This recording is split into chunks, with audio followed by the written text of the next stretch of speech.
All right, these are office hours outside. Take one. Why are we outside, Adam? So we had a little scheduling confusion today. We went into the studio where you normally see us with the blackboard, and it wasn't working today. So here we are at a maybe familiar location. Plan B. Plan B. We're inside the Alchemist for week 4 office hours. So we're going to, despite the unusual circumstances, we're going to maybe do something that'll be familiar by now, which is review a little bit of the last week, which will include the live session that many of you joined us for, and talk about some of the feedback that's been coming up, coaching circles and in the hubs and so forth, and then a little bit about what's ahead. All right, so why are we inside the Alchemist? Basically because that's where we are in our process right now. Many of you may have seen kind of the Alchemist video. If not, probably we'll put a link next to the office hour video, which was really shot at the outset, right before the launch into this ULab journey. And we are inside the Alchemist now because that's where after the last live session that we had last week, we are in our process, which is kind of we connect with the deeper parts that are residing within ourselves. And when we look around, what do we see? We see basically nothing, right? So there is like a shell. We are standing inside a shell and there's nothing. And that's exactly the point about where we are in this journey. So if I would give you a 3-word summary of what the U process is from an action point of view. So from what actually do I need to do in order to go through that process? Here are the 3 words. The first word is connecting, and that's really linking to the left-hand side of the U. And it's about connecting to others, it's connecting, any kind of connecting with our mind and heart wide open, seeing your own system from the edges, or seeing, as some of you did in the stakeholder interviews, your current situation, your job, your role in your organization through the eyes of other stakeholders. So connecting is number 1. And the second one, and probably we all have a pretty good sense of what it takes to connect at this point. But here's the second one. It is, and that relates to the bottom of the U, and that is staying with. So it's really connecting to our deeper sources of knowing, and even though maybe at the beginning nothing much happens, what you do is stay with.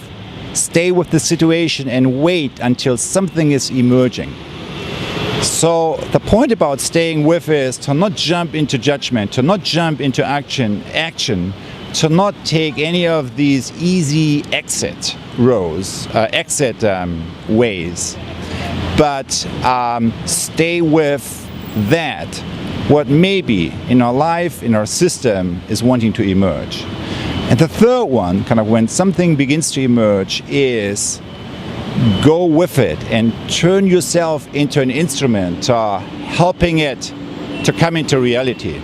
So I promised 1 word, that wasn't quite 1 word. So the third one is stay with what's emerging and go with it. Help it to come into reality as it desires. So those are the 3 action principles, and we are now really center stage in the second one, stay with. And we know that some of you are still on the left-hand side of the U. You just kind of started in these various activities, and some of you may not have seen even the or may not have participated in the live session where we did the journaling. So if that's the case, go to the archived version of the live session, and after the first 15 minutes you find the beginning of the journaling process that you can do as an individual, that you can do as a group, and that helps you to really connect with that deeper place. And after that, staying with means, you go on a dialogue walk with another person, you share a little bit what came up with you, you pick one person maybe from your coaching circle or from your hub, and you really start to process a little bit by having a deep dialogue with one other person around these questions, these 19 questions kind of that we went through. And if you haven't seen the Inner Castle video, that's also a great one. We posted it last week, and it's a great one that could help you to reconnect with that deeper place and to really ask, tune into that question, what is it that really wants to emerge in my life right now? And how can I create a place for that within myself first before I move into reshaping my environment and the next step? So maybe just to touch on or to follow up on a few things that you said. So you mentioned a moment ago, Otto, that it's important to have a dialogue with one person after the live session. So maybe that's a point we didn't make more clearly during the live session. Can you say why it might be helpful to just speak with one person as opposed to many? And I'm saying this because we heard from a lot of you that a lot of maybe unexpected, emotionally strong experiences came up maybe during or after the journaling exercise. So we just wanted to address that directly, and this would be one way. Yeah, we heard from many of you, you had great experience, but also a few of you a little bit struggling with the depths of what came up with, emotions coming up and so forth, which is exactly why we said create a safe place in general, of course, for the coaching circles, but then also particularly for the second live session when you're going to do that, to have a quiet, safe space that allows you really to drop into those deeper aspects of your own experience.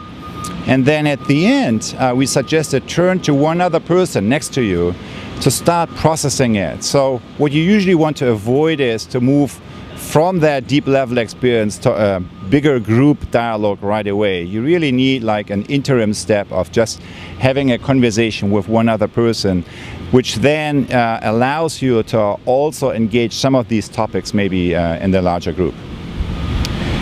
Great. And then there was also maybe related feedback about coaching circles and also about social presencing theater. So unexpected, strong, emotional things coming up. So what's your experience with that, and how should people think about this when it happens, and what should they do to make sure that it is a safe space? Yeah, so what comes up usually as you cross through the gate, or as you go through these mirroring processes, very often what comes up in these moments of stillness is something that you didn't expect. I remember myself when I did a 2-week awareness training that included a 1-week solo what you did just for a few moments in that process. It's for an entire week. And what came up for me, which was very surprising in the beginning, was a lot of sadness. And I was very surprised by that. But then later on, when I started to process that a little more, I realized where that sadness was coming from. And in my case, it was, I was quite aware of the choices I made in my life and what it meant to me. But what I connected with in that moment, when the sadness came up through my emotions, was that it's the sadness of what these choices have meant for others around me. So I started to reconnect a little bit with that, you could say, emotional body that I had been creating through my actions, but that I didn't really have wrapped my awareness around previously. So now for some of us it may be sadness, for some of us it may be very different emotions coming up. The point is that how you deal with that is a place of equanimity. So is that the right way of pronouncing that? Equanimity. Equanimity. And what it means is that you do not go too high on positive emotions. You balance that out a little bit. And when negative emotions come up, you do the same thing. You don't go too deep with that. So you try to really practice the equanimity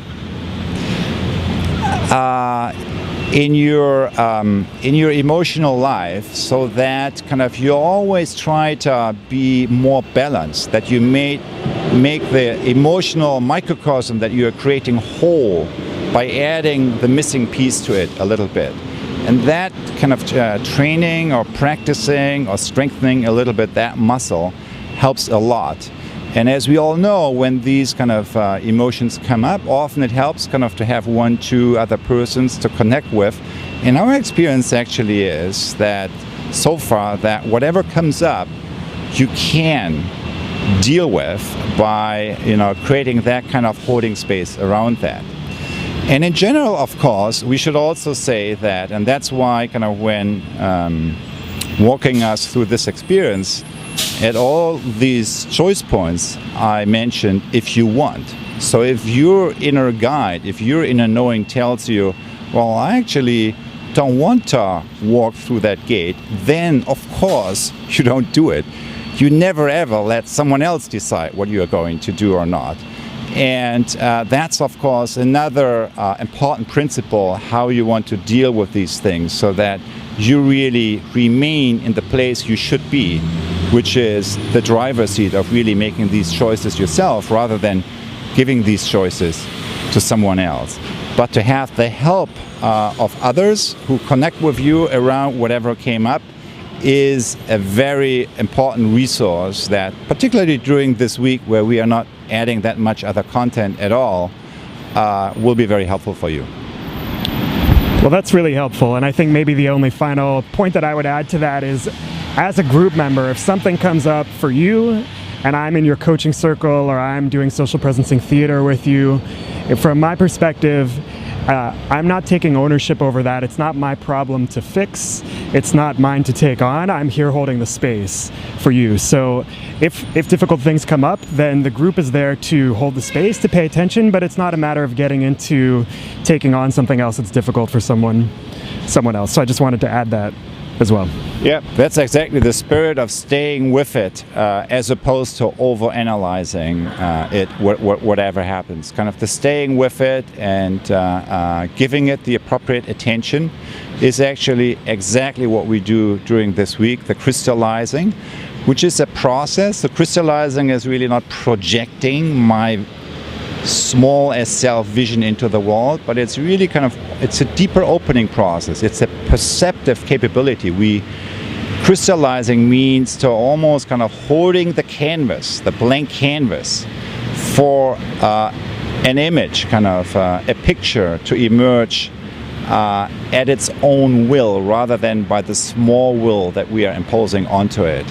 And that's exactly the space we want to practice this week.